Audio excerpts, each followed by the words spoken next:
Hey there, YouTube. Well, I'm back. I think the first thing I want to kind of talk about is the wonky scale. I think I've totally solved the mystery of the wonky scale. And it was just this morning. I don't think it's exactly that I have a wonky scale. I think I have a wonky floor. Because one thing I noticed that was really strange was I weighed myself and my scale was in a certain direction, and before I wrote it down, I forgot what my number was. So I came back and pulled the scale back out, but I set it in a different spot facing a completely different direction, kind of in the same room, by my bathroom actually, and stepped on the scale, and literally it was a 4 pound difference again. So it was so weird. I was like, well, this is strange. Got back on, weighed myself a couple times, and I was like, wait a second. When I weighed earlier, I was facing a different direction. So I moved the scale over to that spot, facing the different direction, and sure enough, it was 4 pounds higher than it was when it was just in a different small spot.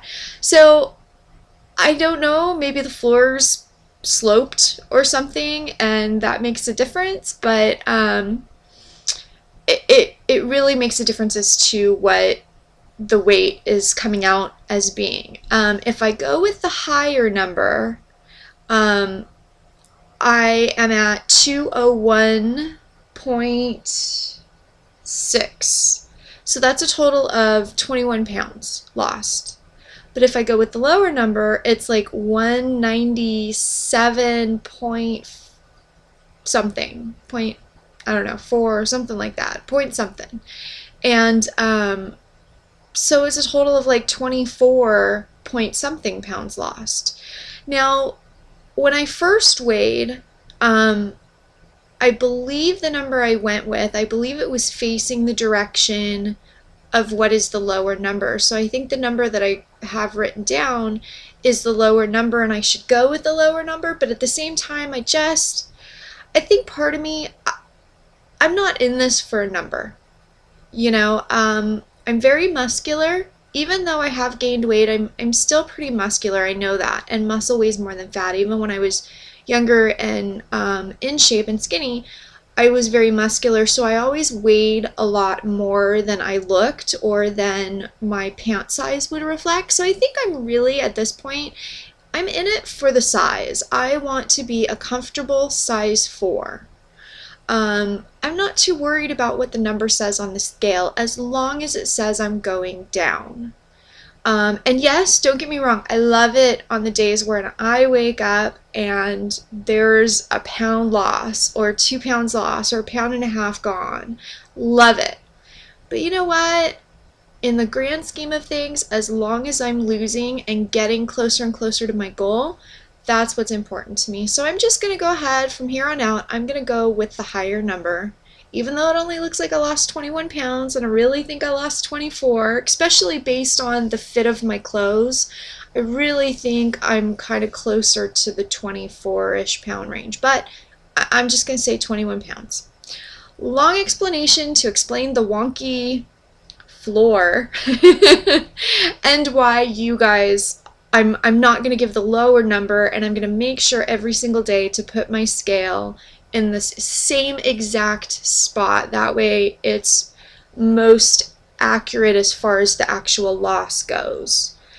So that was kind of interesting. I was really surprised by the fact that where I put the scale made a difference. It was pretty funny.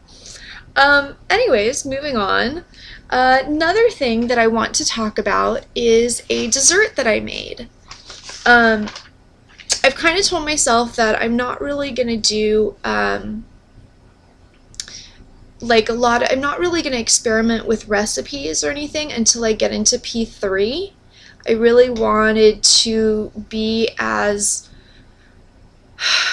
I wanted to get used to this diet and this protocol and really make sure I had a good grasp on it before I started experimenting. I think my next round I will do like some of the P2 soups and P2 tacos, which are, you know, the shredded chicken within the lettuce wrap type shredded chicken.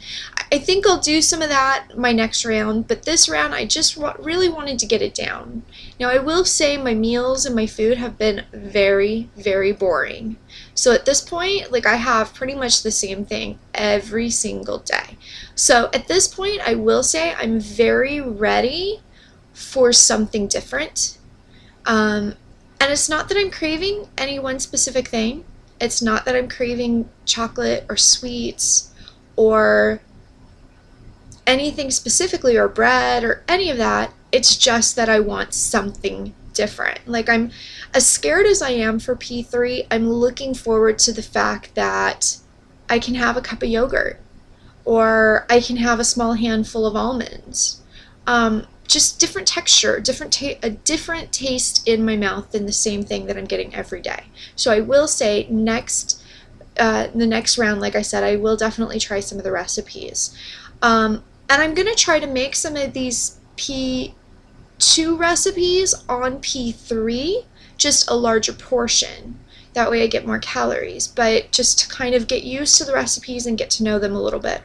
One thing though that I did do, because again, as it's getting closer to the end, I'm really ready to kind of switch it up and have have a little variety in my day. So I did something a little bit different with my apples.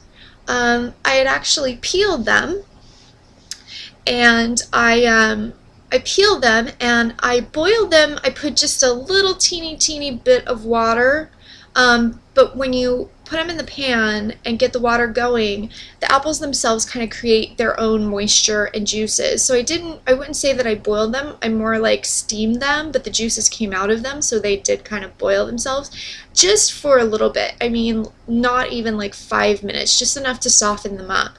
And then I put them in a little pan, and I covered them in cinnamon, and I kind of mixed the cinnamon all throughout there, and I put some Truvia, probably about 2 tablespoons, just depends on how sweet you like them, and kind of mixed it throughout all the apples, and I put it in a small square pan, and I baked them. Again, didn't have to bake them for very long. And I just kind of kept testing. I stirred it around, and it tasted to me almost like an apple pie, just without the crust, without the dough or the crust or the carbs or anything. And it was Truvia instead of sugar. But again, apples have natural sugar, so I'm sure that was drawn and brought out of them, and that was really, really good. I ate it like a dessert. And actually what I did is I made 4 apples at a time, and then I cut them into sections of 4. So I had 4 days, and I just kind of put it in the fridge and had them over the next couple days. So that was really nice. The one other thing that I did do is I did make chocolate delight.